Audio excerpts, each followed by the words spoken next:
Hello students, teaching exam की तैयारी कर रहे छात्रों का हमारे चैनल पर बहुत बहुत स्वागत है। सीटेट के लिए महत्वपूर्ण प्रश्नों की श्रृंखला में आज कुछ प्रश्नों की व उनके उत्तरों का एक्सप्लेनेशन पर चर्चा करते हैं। तो शुरू करते हैं अपना पहला प्रश्न।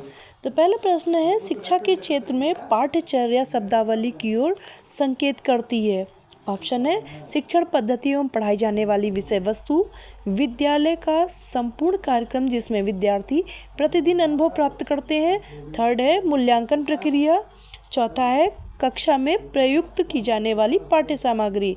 तो बच्चों सेकंड ऑप्शन इसका सही है, विद्यालय का संपूर्ण कार्यक्रम जिसमें विद्यार्थी प्रतिदिन अनुभव प्राप्त करते हैं, उसी को हम पाठ्यचर्या करते हैं। जो विद्यालय का संपूर्ण कार्यक्रम जिसमें विद्यार्थी प्रतिदिन अनुभव प्राप्त करते हैं, शैक्षिक क्षेत्र में पाठ्यचर्या शब्दावली इसी ओर संकेत करती है। इसको जो है 5 भागों में बांटा गया है, से विषय केंद्रित, अनुभव केंद्रित, बाल केंद्रित, कार्य केंद्रित के अतिरिक्त कोर पाठ्यक्रम, शिल्प केंद्रित पाठ्यक्रम, स्वीकृत पाठ्यक्रम आदि होते हैं। अगला प्रश्न है, कृतिका अक्सर घर में ज़्यादा बात नहीं करती लेकिन विद्यालय में वह काफ़ी बात करती है, दर्शाता है कि। ऑप्शन है पहला, विद्यालय हर समय बच्चों को खूब बात करने का अवसर देता है। सेकंड है, शिक्षकों की ये मांग होती कि बच्चे विद्यालय में खूब बात करें। थर्ड है, कृतिका को अपना घर बिल्कुल पसंद नहीं है। फोर्थ है, उसके विचारों को विद्यालय में मान्यता मिलती है। तो बच्चों इसका आंसर होगा चौथा, उनके विचारों को विद्यालय में मान्यता मिलती है। हो सकता है कि कृतिका अक्सर घर में बात नहीं करती है लेकिन विद्यालय में वह काफ़ी बात करती है। इसका कारण यह भी हो सकता है कि कृतिका घर पर बात करने की कोशिश करती है लेकिन उसकी बातों को ध्यान नहीं दिया जाता है, जबकि विद्यालय में उसके विचारों को मान्यता मिलती है।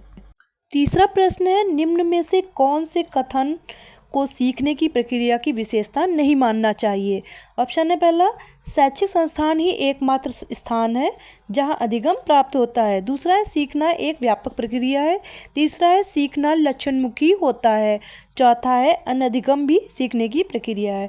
इसका सही आंसर होगा, शैक्षिक संस्थान ही एकमात्र स्थान है जहाँ अधिगम प्राप्त होता है, क्योंकि क्वेश्चन में पूछा गया है कि सीखने की प्रक्रिया की विशेषता नहीं मानना चाहिए।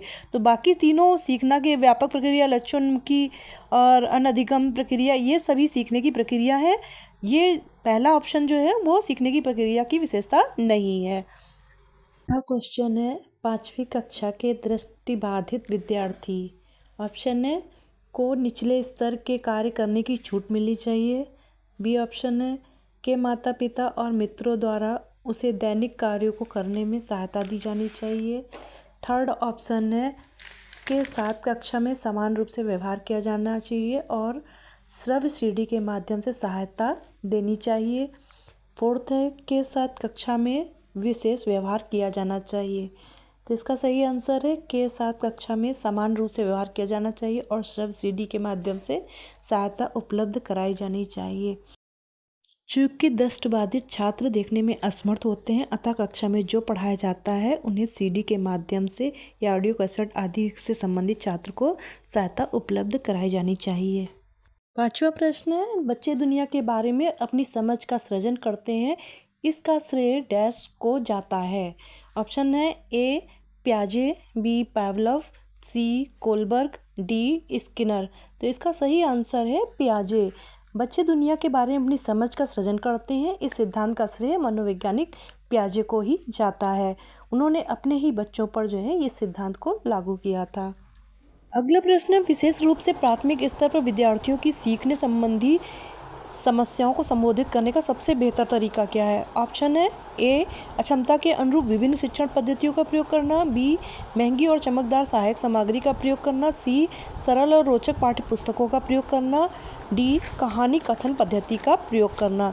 तो इसका सही आंसर होगा ऑप्शन ए, शिक्षा संबंधी बातों को सीखते समय छात्रों की कई तरह की समस्याओं का सामना करना पड़ता है। ऐसे में विशेष रूप से प्राथमिक स्तर पर विद्यार्थियों को सीखने संबंधी समस्याओं को संबोधित करने, उन्हें दूर करने का सबसे बेहतर तरीका है अक्षमता के अनुरूप विभिन्न शिक्षण पद्धतियों का प्रयोग करना। प्रश्न 6 है, एक बच्चा अतीत की समान परिस्थितियों में की गई अनुक्रियाओं के आधार पर नई स्थिति के प्रति अनुक्रिया करता है, ये किससे संबंधित है। तो ऑप्शन है इसका सीखने का सादृश्यता नियम। सेकंड है सीखने का प्रभाव नियम, थर्ड है सीखने की प्रक्रिया का वृत्ति नियम, और फोर्थ है सीखने का तत्परता नियम। तो इसका सही आंसर होगा सीखने की सादृश्यता का नियम, यानी लॉ ऑफ एनालॉजी।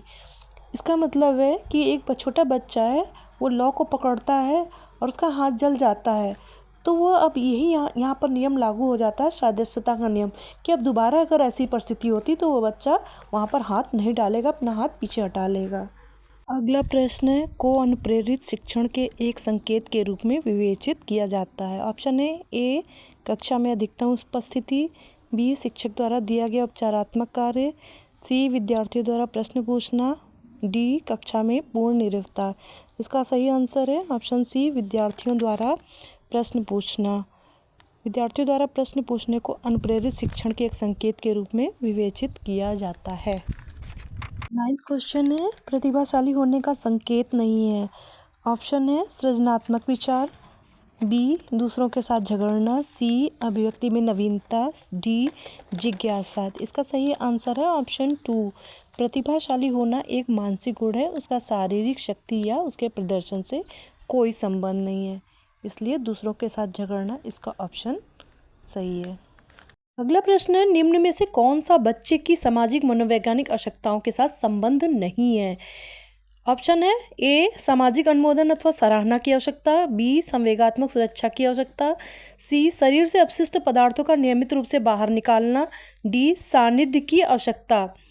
तो ऑप्शन नंबर सी जो है वो सही है, शरीर से अपशिष्ट पदार्थों का नियमित रूप से बाहर निकालना। इसका सामाजिक मनोवैज्ञानिक आवश्यकताओं से कोई संबंध नहीं है, तो ऑप्शन नंबर सी जो है वो आपका सही है। तो थैंक यू गाइस, सीटेट से संबंधित जानकारी के लिए हमारे चैनल को लाइक शेयर एंड सब्सक्राइब जरूर करिए। Thank you.